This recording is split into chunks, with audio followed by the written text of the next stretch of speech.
ายนี่ค่ะพอดีกันบ่นาน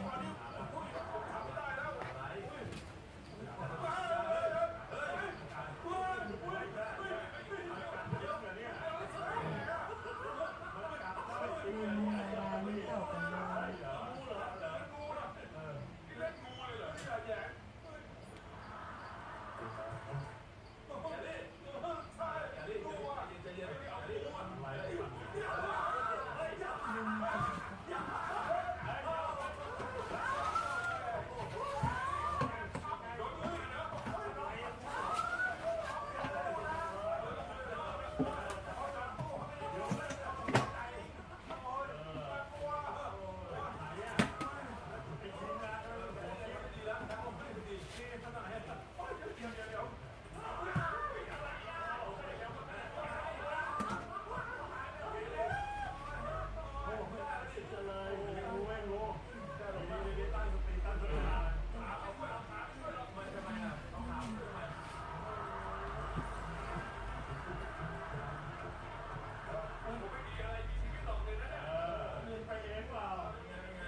เป็น10 โมงเลยดี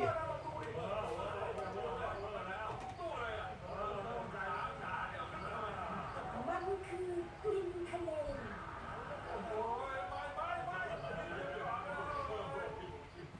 10 โมงดีแล้ว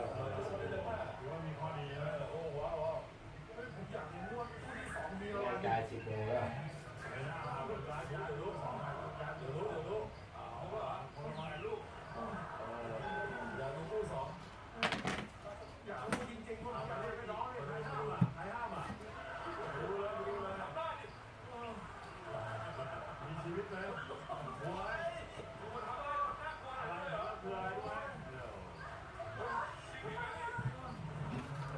มีฝอยขัดหม้อ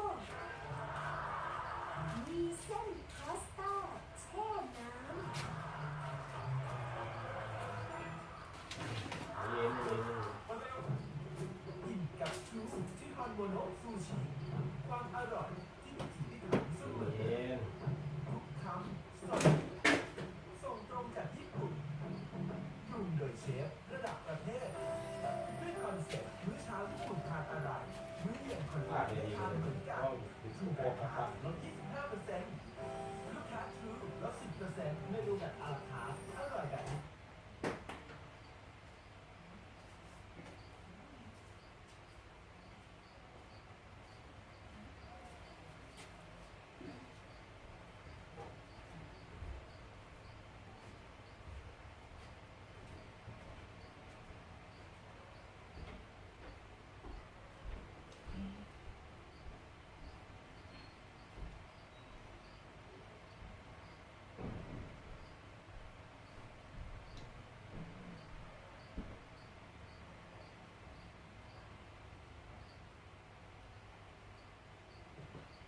ให้มันถึกลายกัน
ต้องได้คัดไปเมื่อสิตา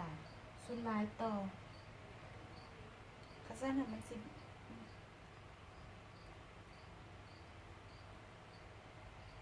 ิเบี้ยวแล้วมันก็บ่งามเนาะนอกจากจะว่าสิ้นตีนสิ้นเขาตำเปียงน้อยเปียงใหญ่หลายโตนกันหลายกันมันพอดึงได้ก็ดึงใส่กันสิ้นมีตีนสองลูกมันมีอันสำคัญที่สุดคือตอนต่อสิ้นเนี่ยใส่กัน